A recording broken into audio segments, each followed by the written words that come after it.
Thank you very much, Mr. Speaker. Thank you very much for your beautiful welcome, for your hospitality here at the Knesset and to Jerusalem.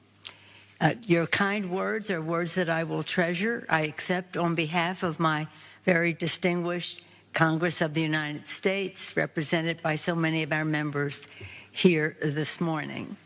Mr. Speaker, as you were talking about your new Congress and the beautiful diversity of it, I was reminded of what we just saw when we came in.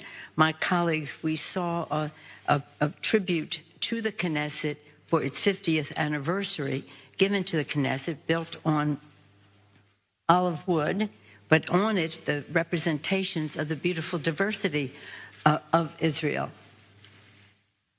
Barley, wheat, grapes, olives, pomegranate, dates, and figs. We have a similar diversity in our Congress. What a lovely way to spell out the roots and the fruit of your great country. But as I say in our caucus, we're very blessed with diversity as well. And our delegation here, very high-powered delegation, but very diverse as well, all friends of Israel. Mr. Speaker, it's my honor to return here, having been here because of COVID since the January 2020, when we were here for the 75th anniversary of the liberation of Auschwitz and Birkenau. It was such an incredible occasion, 75 years.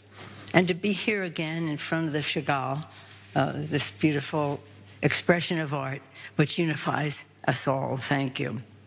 Again, our delegation is the representation of the Congress's bipartisan, bicameral commitment to an unbreakable bond between Israel and the United States, built on mutual security, our economic interest, and our common values, our commitment to democracy. Mr. Speaker, we are all very, very proud of our U.S. ambassador to Israel, Tom Nides. We're proud of him. Many of us have known him many years. I'll talk about that in a moment. But we're also very, very proud of our president, Joe Biden. For decades, many decades, he has had a long-term commitment and friendship to Israel. And again, that is reflected in his policies now as President of the United States and of long standing in the Congress and as Vice President. I'd like to acknowledge my colleagues who are here, if they would all stand. Chairman Adam Schiff, Chairman Ted Deutsch, Chairwoman Barbara Lee, Chairman Bill Keating, Chairman Eric Swalwell, Chairman Ro Khanna, Congressman Andy Kim, again representing different parts of our country, different parts of our Congress. I have long said, Mr. Speaker, that the greatest political achievement of the 20th century was the establishment of the State of Israel. And I'm very proud that America is Israel's oldest ally. Today, our nations are hard at work together to tackle the most pressing issues of our time, many of which you referenced in your comments. The U.S. remains ironclad, I'll keep using that word, in our support of Israel's security and its regional stability. The House proudly passed the additional funding for Iron Dome last September. We're hoping to get that done very soon in the Senate. We're together in the fight against terrorism posed by Iran, both in the region and also its nuclear development. The nuclear threat of Iran is a global one. It's a threat to the world.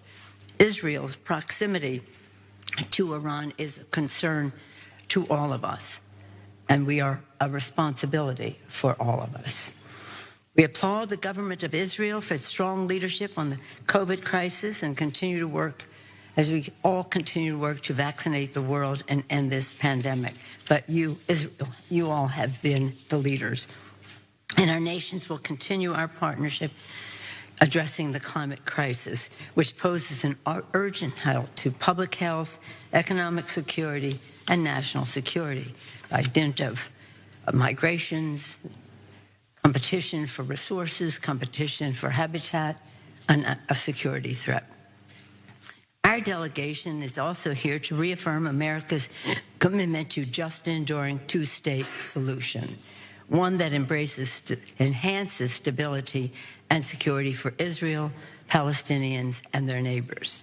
In December of 2019, the House of Representatives passed a resolution declaring, quote, "Only the outcome of a two-state solution can both ensure the state of Israel's survival as a Jewish and democratic state and fulfill the legitimate aspirations of the Palestinian people for a state of their own." That was a resolution of Congress.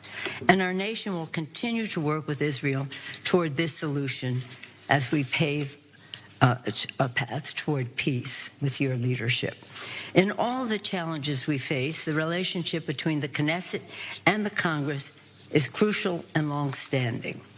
Again, Mr. Speaker, I acknowledge our ambassador, Tom Nides. When many of us first met him when he was a key assistant to Speaker Tom Foley. He was very young at the time, but he was very key. Our ambassador knows the workings and importance of interparliamentary cooperation. It is my personal honor to return to Israel. I'm here with my husband, Paul Pelosi, and I want to acknowledge Nurit. So again, this is a personal friendship as well as a governmental and official one. It's personal for me because when I was born, my father was in Congress. He was a New Deal congressman, and he was a strong advocate for the establishment of the state of Israel and what is then called Palestine. He was a fervent supporter of Franklin Roosevelt, but in this respect, he was more challenging. And as a champion for the establishment of the state of Israel, he said at that time, any failure on the part of our government, the United States, to assume its full share of responsibility for the realization of this ideal can only destroy one hope which is left to maintain thousands of homeless and destitute Jews in Europe who cannot return to their former homes. That was just one reason for the establishment of the State of Israel. Again, thank you, Speaker Levy, for your beautiful hospitality. When you visit us in the Capitol, we don't have all this flourish and fanfare. I want my colleagues to see how the Speaker is treated here. But we will do our best, and we hope that we can return your hospitality soon. Again, thank you for hosting us today as we look forward to the remainder of our visit, as you indicated in your remarks, to talk about our security, global security, regional security, our mutual security, as we talk about the economy and the relationship that we have that is a strong one in that regard. And we talk about governance, about the enduring democracy that we share. It is wonderful, an honor always to be here. We feel very much as if we all have roots in Israel one way or another. We are blessed by both countries sharing. Many Israelis live in America, many Americans live in Israel. Again, a deep personal friendship, an official and strong ironclad relationship between our two countries. Thank you, Mr. Speaker.